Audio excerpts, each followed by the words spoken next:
In a world with artificial intelligence, how do we transform education?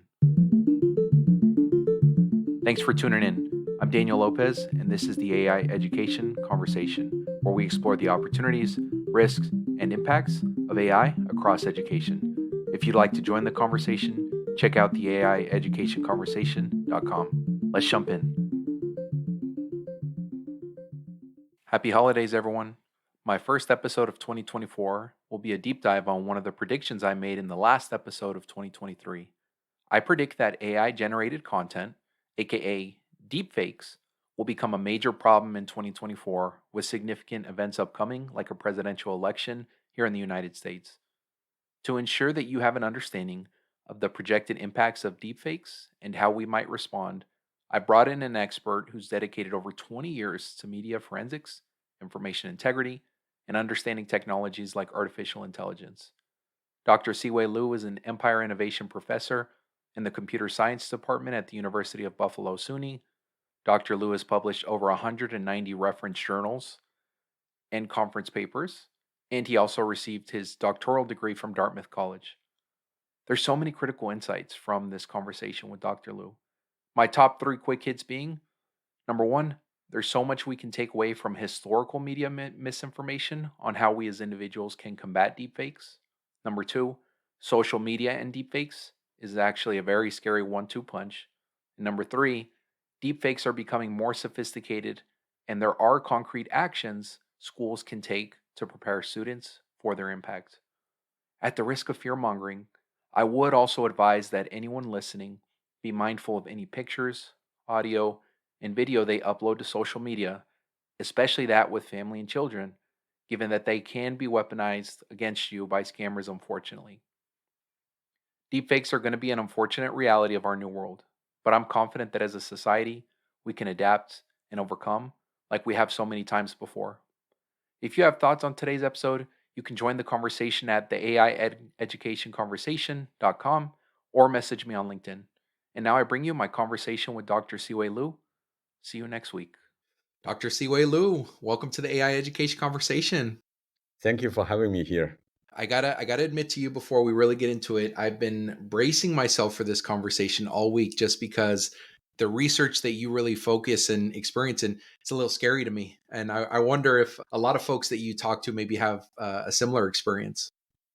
Yes, they do. I think a lot of coverage in media about this upcoming AI revolution, especially in terms of making super realistic audiovisual media. And people start to think about everything we see on social media, on internet, will become indistinguishable from the real ones. And what do we call facts and real from fakes and fabricated ones. So I think a lot of concerns about this, which I think is very good. It shows the level of awareness people have about this. But on the other hand, I think it's also a good time for people devising technology to keep that in mind and take some measures, maybe control the problem, be part of the solution. Totally. If I have to be a little bit scared about it at this point, at least I'm with an expert who can give me some context on how to be more aware. So, with that being said, I mean, let's get into it. The topic, obviously, for today's episode is really around deep fakes and in artificial intelligence, as Mhm. you alluded to. You've done a lot of work as a researcher and an expert in developing really deep fake tools. I'll kind of leave it there to not allude too much to the responses I know you'll talk about later. But really, before we get too deep in this, I'm curious, like, this is, at least for me, this is a pretty new thing. I mean, I'm only hearing about deepfakes really within the last year. I know that maybe there was some media coverage a couple of years ago, but you've been in the game for a while. So I mean, how did you hear about this? How did this become your focus and your curiosity?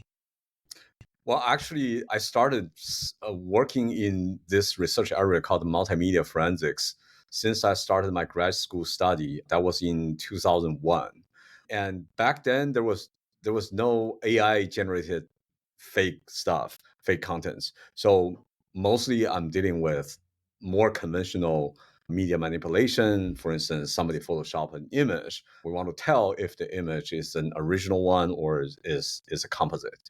And fast forward to year 2018, that was, in January of 2018, I was attending a conference.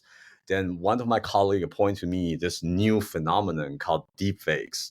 And I got immediately interested because as much as I work in multimedia forensics, I also work in the general area of AI and machine learning and computer vision. While I was working in those areas, I always thought, there maybe one day we can use AI algorithm to create some of the images, high quality images I'm using for that line of research. And then that is the time that's this actually happened. And when it happened, it becomes, the quality is beyond my expectation. And then that, raised my concern on the side of multimedia research front, but also raised my curiosity from the AI side. Generally I'm asking myself, can we develop the AI algorithm to actually, you know, counteract this AI generated fake contents? So that's basically all everything started. And I got interested in this. I have one student working on this project. We developed a first algorithm, like a few months after I heard about this. And starting from that point on, we put a lot of effort into the detection and the mitigation of deepfakes using technologies. Yeah. Wow. I mean, I just hearing your journey, it's so interesting how there was a lot of like serendipity there for you, right? You were like in this field trying to respond to misinformation, if you will, in a broader way. And then you were kind of able to pivot and evolve like your skill set and your interests and knowledge as this like technological, revolution or innovation was happening across society. So it's kind of cool. And the timeliness of those trajectories there.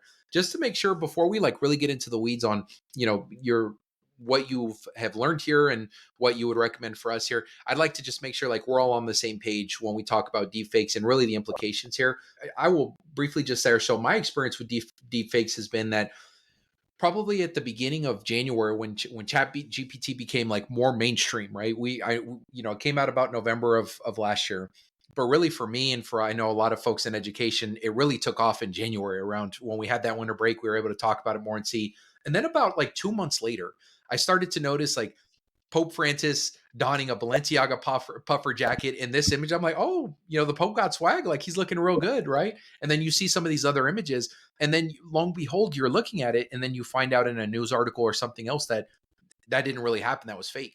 And when I saw these images, I was like, oh my goodness, like this is for me. This felt very concerning because at least 2 months ago when Dolly was first a separate thing from ChatGPT, it didn't feel like it was Right. making pictures that looked as pristine as this one. And then all of a sudden, even over 8 weeks, these pictures look much cleaner. So that's been my experience with what we call deepfakes. I'm curious just to like make sure we're all on the same page here. Some folks may have heard of like fake news or Mm. make information. They may have heard these terms, but this term deep fake maybe like a new term for them. When you say deep fakes, what does that mean to you? What are the implication of deep fakes? Like why should we be worried about this or like spending time talking about deep fake? Okay, that's a very good question. Actually, when people talk about deepfakes, especially when I would say common users talk about deepfakes, and we as researchers talk deepfakes, we have several different meanings of that. I would say, the broader definition of deepfakes are those fabricated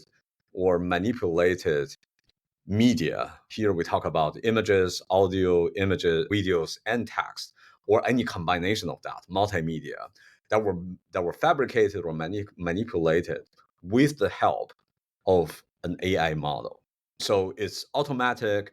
It's a model learned from past data and experience, and then applied to this particular task.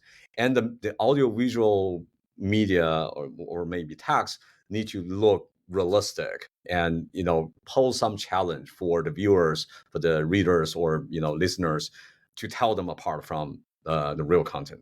So that is I would say the broader definition of deepfakes. Actually, I should say, in the research community, we use lots of deepfakes because when we say deepfakes, it's carry a negative meaning with it. Mm. Deepfakes mostly refer to those synthetic or manipulated media with AI models that are aimed for doing harms, spreading disinformation, defaming someone, or involving a fraud. A more neutral term for that, what we use in research community, is AI generated contents, or AIGC. Mm. And because all these technologies I've been talking about, you mentioned, they also have positive uses. It's not only for bad. Otherwise we wouldn't have developed this technology from the beginning.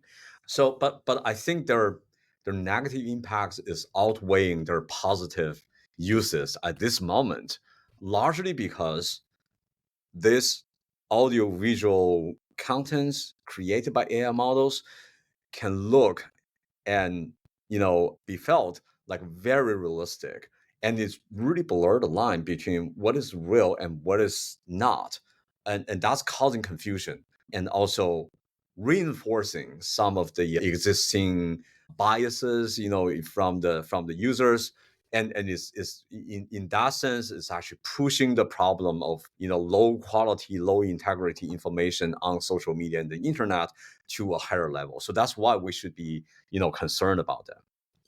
Totally. I mean, that resonates. I think your first point too is one that I'm holding still around. Like, deepfakes has obviously a really big negative connotation to it, but AI generated content in of itself is not a bad thing, right? It's creating, transformational possibilities for education, for other fields to do Absolutely. real good work, right? Being able to do these. I know that I have personally really enjoyed using some of these image generators, using, some of these AI editing tools in my own podcasting, and those things. But to your point, my intention in doing so is not to provoke or falsify something, Right. and that's like really the concern we're talking about here. And just to your point about that implication, I think that was my initial thought as well, which is what I was so worried about is we see the trajectory of something like social media and the impact that that had on our society, let's say over the like last 15 years, political elections, global conflicts, right? Just in the way that people communicate to each other. And then now you think about the fact that so much of society still communicates and is polarized as because Yes. of the result of tools like social media. And then now it feels like these very sophisticated deep fakes, when they could be positioned in a very in something that like is the world is already very sensitive by, such as some of the things that I've been seeing deep fakes around the recent Israeli Palestinian conflict, political elections that are upcoming, and you're now creating things that are going to influence public opinion either which way. And it feels like that's really like throwing gasoline on a fire here, and it potentially could create an emotional or physical reaction from an individual or from a group of people based on whatever that might be, that media might be. Absolutely. Yes. Agree. When So I guess like just to go further here, in a world where you are now seeing AI can create these deep fakes, right? They can create them very quickly. What have you learned over your career about how we respond to this, right? Beyond just like looking at a picture, and especially now where the pictures look pretty good or the audio sounds pretty good, like how do you respond? Well, I mean, from the research point of view, we're always interested in if we can come up with automatic algorithms that can help the users to tell them apart from, to tell apart deepfakes from the real content. And and there's always, I mean, deepfake models, the AI models behind deepfakes are very powerful, but they're not perfect yet because they come from training data. Anything that is built in as imperfections or something that is not being highlighted, emphasized in the training data may not get a chance to be learned by the models. So that being said, on one side at the very beginning, I said, we need to be concerned about deepfakes. On the other side, I want to say we don't need to fear about deepfakes because we haven't really reached to the point where we look at the image created from AI models and the real and some real, we couldn't find anything wrong with it. We're not there yet. Okay, the technology, the models are not as powerful as some people have thought they are.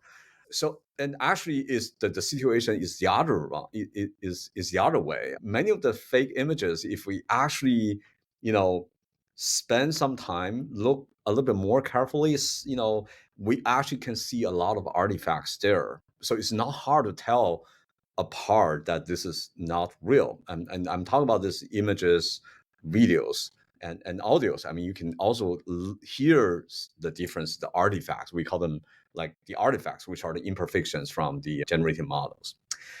I think the problem lies in the fact that, number one, we are flooded with all information coming to us. So think about somebody, you know, open up the Twitter account, X platform, and sees images coming to them. How much time they are going to respond that? How much how likely the viewer will say, "Wait a minute, this looks strange. Is this actually real, right? So that kind of rational checking of the authenticity of the content we are experiencing is largely not there yet. And part of the reason is, we have a very short attention span with social media. The other part is a lot of the contents created with, in the form of deepfakes, try to incite our emotional reactions, our existing biases. So we're predominated by emotion, reactions to the content instead of, calling up the irrational part of our brain and say, is this real? So this is where the problem is. So the technical methods I'm trying to develop here is basically helping the user to at least have a reminder. So if we can preemptively detect or show some evidence that this is not real, at least when we put the image up in front of the user or the video or the audio for the same perspective, we can raise a little red flag there and remind the user that what you are seeing may not be the real ones. And then, that can slow down the spread of disinformation and, to a certain extent, mitigate the damage. So that's what I'm thinking the way we're going to deal with this. But I think in the long run, with a combination of better technology, counter technologies, as well as the users are getting smarter. We're actually quite good at telling scams from exposed scams. I always in my class I usually tell my students using the example of spam emails, like 20 years ago, 2000 around that time, spam emails are a very serious problem. People think about, you got emails, most of them are spams, which they're right. Most of the emails we get are spams. But they also predict that we're not going to tell apart very easily. So, we can easily fall prey of all those false claims or scams from the spam emails. It didn't happen because the users are getting smarter and smarter. We are, right now I see an email coming to me, say a win lottery, a large sum of money. I don't believe that. I mean, I know it's a spam email. So this is what I'm hoping, with the technology and increased level of awareness from the users, social media users, together, collaboratively, we can get the problem under control. Yeah. Yeah. There's so much to unpack in what you just said. I think, at least related to the scam piece, I think like the overall like just cycle you're talking about resonates, because I think, yeah, to your point, everybody at this point has heard of the scam of like the Nigerian prince who will email you and, Yeah. say you give me $1,000 and all this. And now we as a society, probably less because of education, but also a lot just because of word of mouth, right? Because of Yeah. folks sharing this, you now look to the email. Does it actually match the company? Do you're looking for some of these cues as you're describing. And so you're mindfully aware of just some of the things you should be looking at to do. What's a little bit scary, at least in the current stage that we're in, is that, just to talk about scams in particular for a second, is they have gotten a little more sophisticated, because I have heard of like folks, as an example, who have talk to me about these scams that are happening where it's like somebody will call and say like we've ransomed like somebody in your family, and they Yeah. will have like found some of the videos, been able to take their voices as you've described, and they've created a deep fake of their voices, Mhm. and they basically make you think you're talking to them, like help, I'm hurt or something, and then you're terrified because you're on the phone, and you Yes. then that feels like a very real scam. So to your point, maybe over time, in the next few months here, we will have become more like sharp as a society to this particular cat and mouse game. But then some of these other ones are going to pop up. So that's part of like what I was taking away. I think the other piece that I'm curious about is you had mentioned that with all of these things currently, all of these tools, there's still like telltale signs or artifacts. I think you said that they were called, that you can tell. So if I'm like really paying attention, and I'm not like scrolling through social media, like I'm really paying attention, and let's say that there's an image, what are some of the like artifacts that you all are noticing that you could offer us as like things that we should be looking out for, to just like give us a cue of whether or not an image might be fake, at least as of 2023? Again, 2024 may be a whole different thing, but as of today, like what should we be looking for? Yeah, I think it's generally speaking, it's like, what we are good at is what the model does not, work well, and vice versa. So I think if we talk about AI generated images, they could become very, highly realistic, high resolution. And sometimes you see a face created from those models. You can even see fine details on the skin for the facial hair, eyes.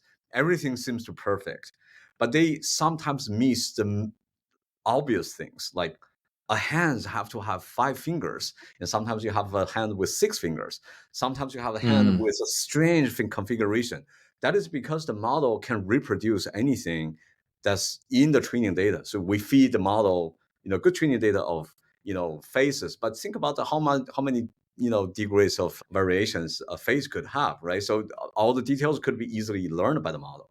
On the other hand, for things that hands is highly deformable, and but it has this strict physiological constraint to say, a certain number of fingers, and they can only, the joints can bend in certain degrees. The model doesn't have that information. It doesn't understand the world.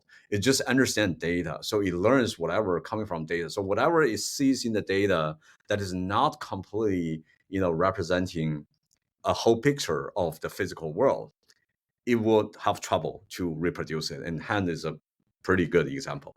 The other part is, we know that if you have a building, the structure need to have parallel lines. When you look at perspective, you draw everything, they have a vanishing point, which means you look at something that is parallel, but from an angle, extend that to a certain distance, you will see the two lines join together.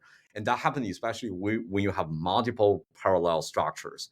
And a lot of the models cannot take care of that. Again, that being able to reproduce that kind of effect, we need not only details of the model. We can make every brick look right on the building, but still missing this large point. Sounds intuitive and trivial for humans, but extremely difficult for the models. So those are the things I call them the Achilles ankles for the models. That meaning, even though they're powerful, they still have vulnerabilities, sometimes strong vulnerabilities that we can take advantage of that. And coming back, I want to comment a little bit of the example you mentioned early on, that when you got a call, is your family and is in a ransom, and that seems to be a very popular way of scamming people these days. And my comment is, exactly what I have said early on. The scammers, whoever spreading this, is counting on our emotional reaction to this, right? I pick up the phone, I heard my family member is calling me in an emergency. I don't really have time to think about if this is real. But on the other hand, you can see such scam is actually not hard to debunk, because simply you can just pick up a phone and call that person and verify if that's the case, right? So the impulsive reaction to any of this is what they take advantage of. And I usually say, again, in my class, I say, deepfakes only look true from one perspective. Real stuff is going to be true from any angle you look at it, right? So I think, being able to, rule number one is being able to, remind ourselves that there are content that can be made by AI algorithms that resemble real ones. Number two, we can cross validate, verify if that's the case. And I think that's the best way of debunk all the deepfakes we're seeing, right? So don't let the emotion hijack our reaction, but take a moment, look for those artifacts. Even though sometimes just pick up a phone, call the person is easier than look at the image or listen to the voice to figure out the artifacts. So I think that's the best way to kind of short circuit and solve this problem. Yeah. yeah. So just to go back to the first point, and then I'd love to just like sit in this like emotional piece a little bit more. But what I'm hearing you say is like really related to images and audio and video in general. If we take the time to just like really closely look at them, there's going to be things that just look off, right? And you gave, I think, some really concrete examples about like the anatomics of like human beings being one thing, vanishing points on perspective.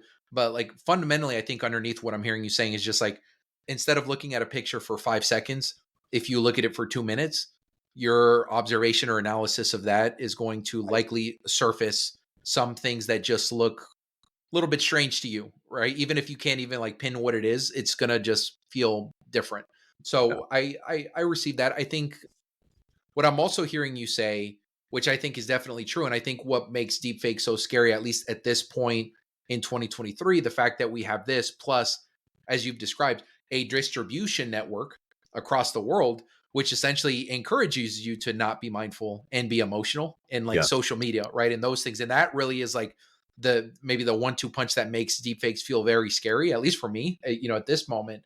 And I know that as you alluded to in the first thing you said, one of the primary ways you think systematically we can respond to this, and a big bucket of your research is through AI detectors and detection. And you gave us this example of like ideally there being a world where a lot of social media platforms or websites being able to partner with AI detectors so that it very explicitly says on an image or watermarked or near it or wherever it is, right? In some way, being able to say, this isn't real, this is AI detected, so that it takes even a little bit of the guessing game out of it for Mhm. us as people, as we're, quickly scrolling through our timelines or wherever it is. My question though is that in my experience over the last year, and obviously you're working on off of a much longer runway in terms of paying attention to AI developments, it feels like these tools have gotten so much more sophisticated even over the last year. And I'm wondering that, like, based on what you know about AI deepfake detectors and that being like a systematic approach to responding, like, are you confident that like AI detectors can continue to keep up with how sophisticated these tools are getting? Like, are we going to get to a point where there aren't any artifacts in an image or in an audio, and we may have to rely on detectors? And will the detector at that? Because I think we've heard similar arguments around AI detection tools around like text, with like when ChatGPT first came out, as I'm sure you saw, everyone's Mhm. like, oh, well, you can just create a detector for essays and that's going to tell you if it's, if it's from ChatGPT or not. And I think a lot of folks initially saw a lot of like fallacies with that, right? That not being effective. Now, I know we're talking about potentially apples and oranges here, and they're very much probably not the same thing, but I'm just curious, like what your reaction is to some of these pieces. Sure. Well, I think you raise a very important point that this whole process is a cat and mouse game. Basically, the AI models, generative AI models are improving continuously, and for that reason, to be able to keep up pace with the development in the generation side, the detection technology need to be improved also continuously. I would say, I mean, the question actually has some subtleties there that I want to clarify first. When we talk about detecting, we have to throw in another factor here, which is the resource. I think for someone make a piece of deepfake, and that person really want to make that deepfake undetectable by any algorithm or by any human, it is completely possible. So, it depends. Somebody will just use an AI model, create something, and then maybe run another either automatic tool or manually to remove all the known artifacts. Then that model, the content come out of there could be, in concept, undetectable by whatever means we have. But that being said, we cannot do that with just like one click of a button.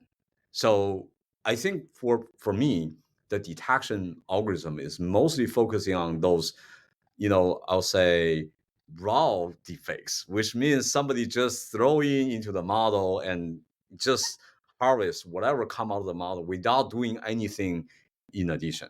And we talk about the users without a lot of resources, just rely on the AI algorithm.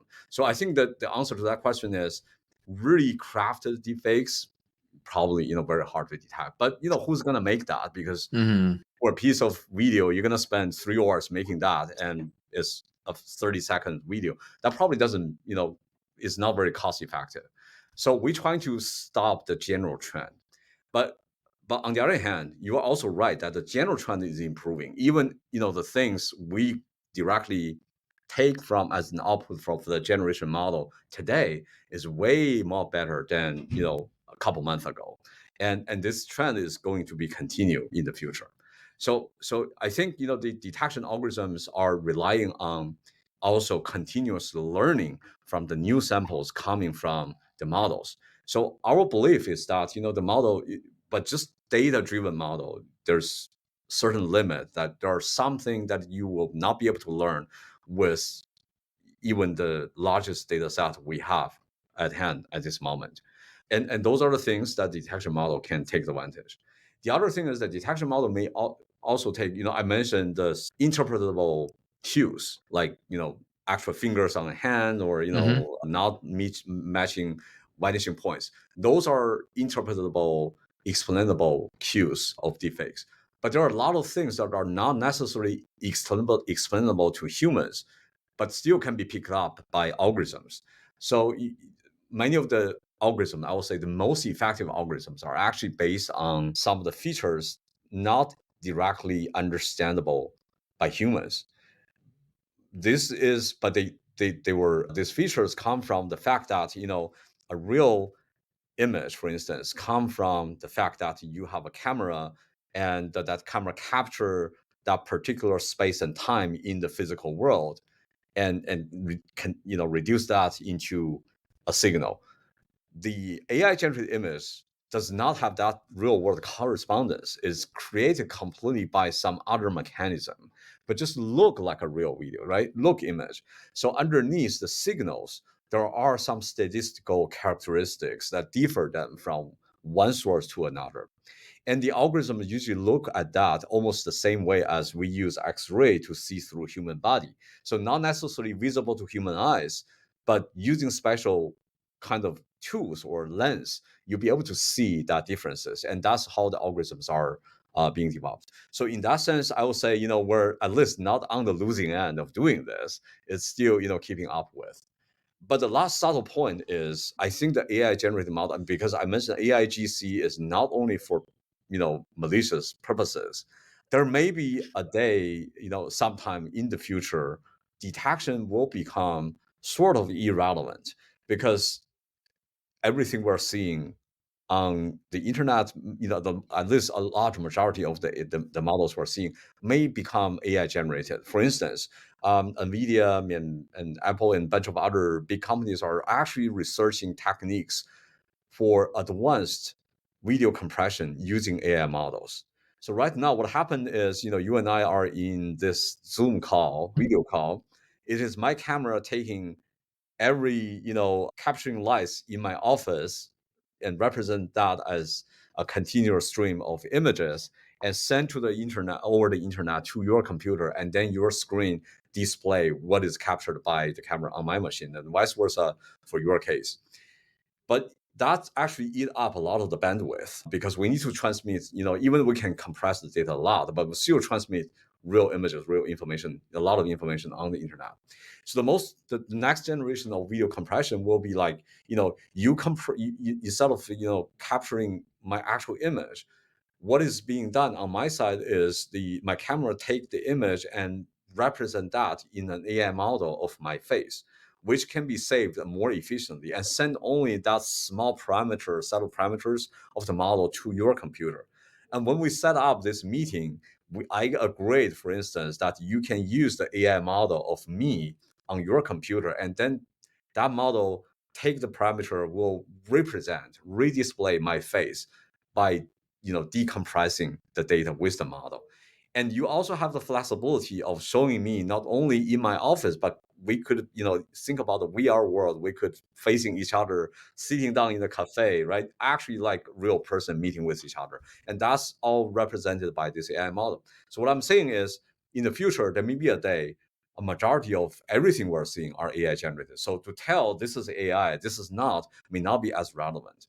But still, the question of what is really happened, or what is this model being used, that is authenticated by the original user, is a more critical question. And the fact that, we still can fabricate physical presence of somebody else is still critical. So it's not taking away this technology, but we have a pretty sober view of what this technology can bring to us, and, next few years, how we're gonna develop new things to answer the new challenges.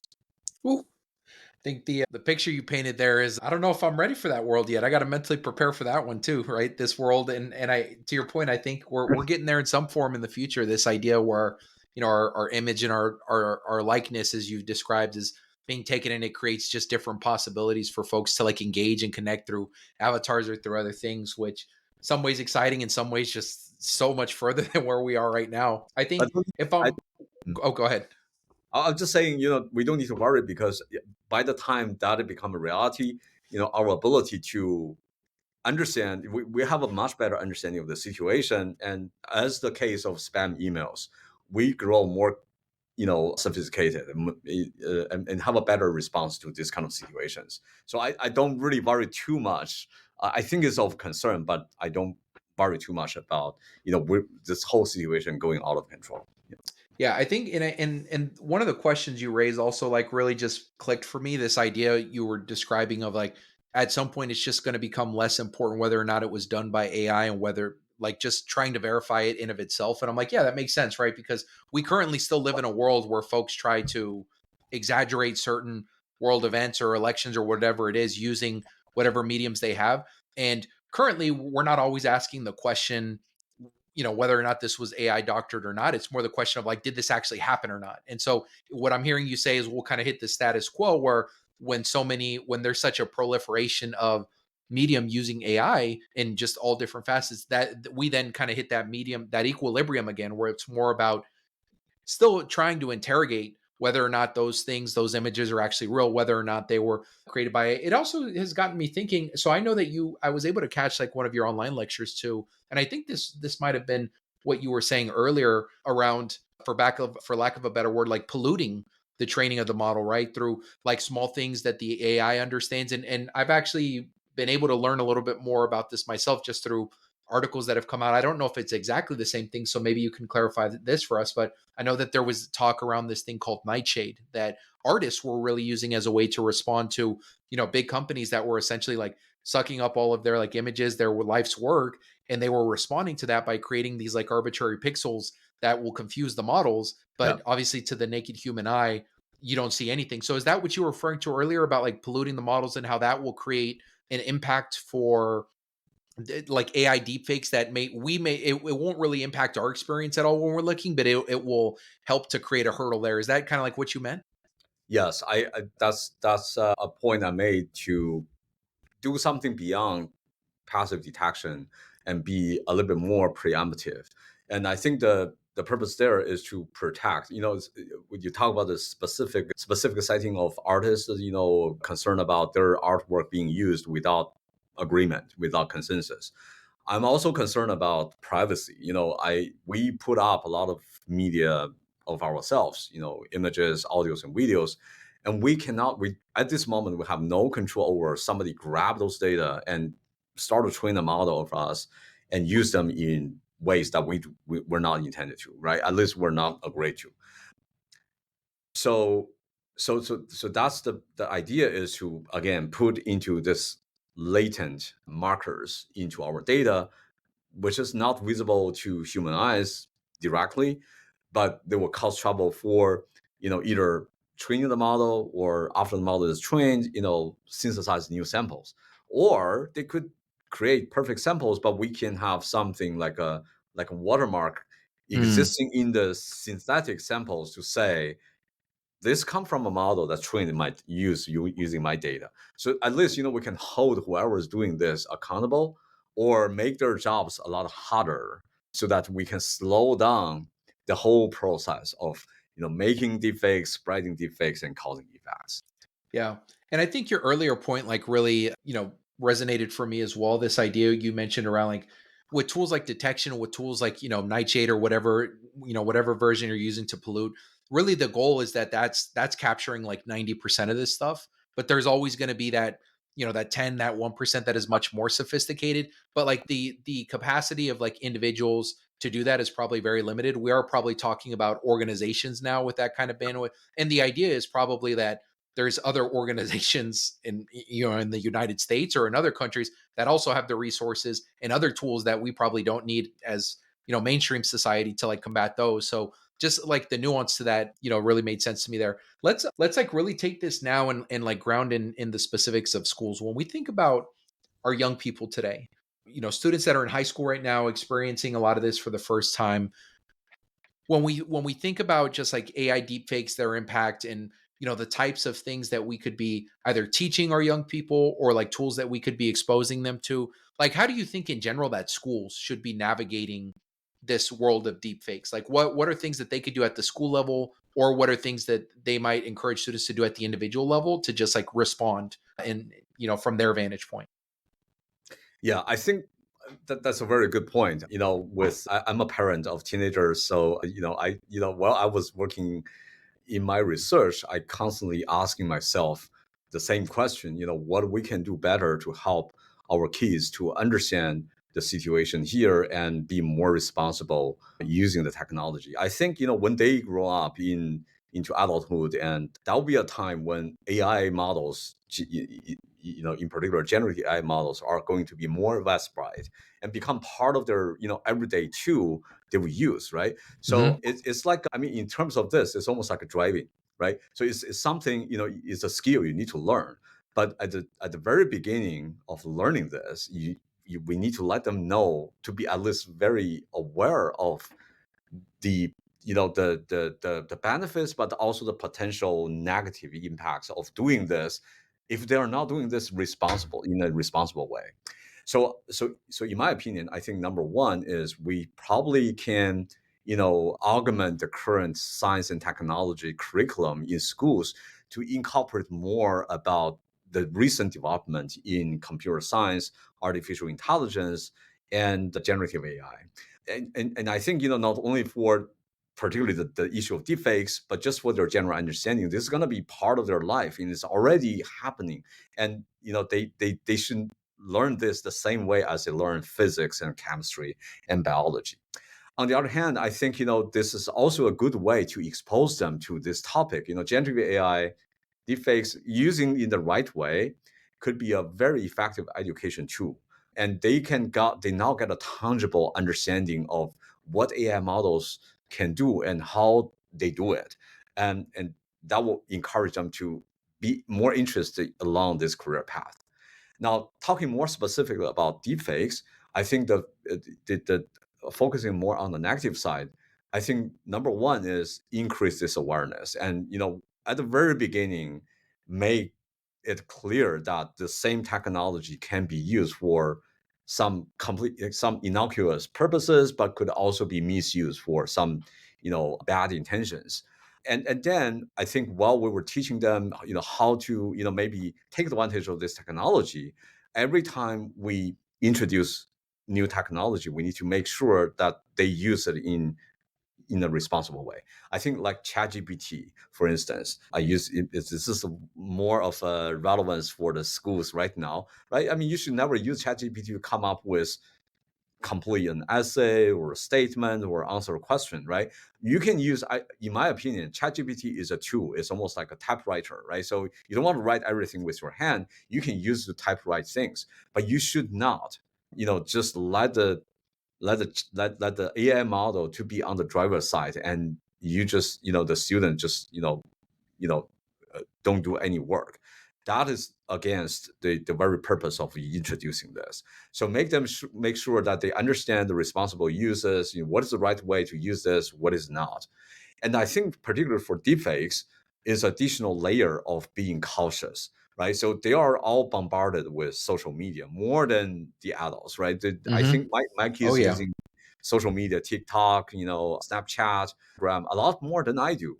And they if they fall, they form this impulsive habit of whenever they see something really fun, they start to spread to their family and friends.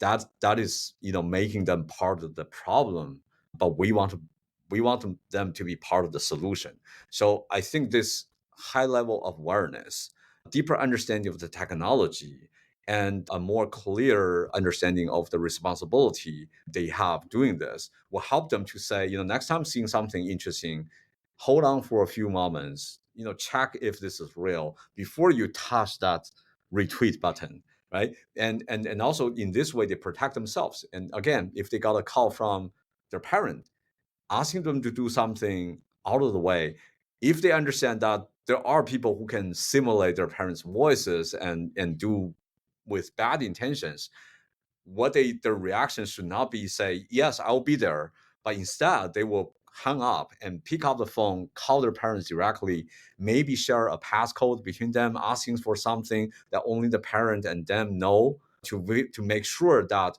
the message they got are actually from, the real person that intended to be. So I think adding protection to that, avoid being a victim and empower them with this understanding of technology. That is what we should incorporate into the current curriculum, in my opinion. Yeah. Yeah, and I think a lot of like what you're saying just aligns totally with what I think educators are good at too, right? Like teaching kids to be curious, teaching them to like not take things at face value and like have Yeah. conversations. That's like what education is, right? Like in so many different Critical facets. And thinking. so critical thinking, exactly right. And like when you said the first thing about just having like lessons around deepfake in the class, like you know what I immediately pictured? I just immediately pictured how awesome it would be if you had like a seventh grade history teacher who has like an AI generated image and it's like George Washington and troops behind like in front and fighting like near the Eiffel Tower and just like showing students and saying, hey, this is a fake image. What Yeah. do you think's wrong with it? And then Yeah. you could the exciting part about that is you now get to have two higher level conversations there.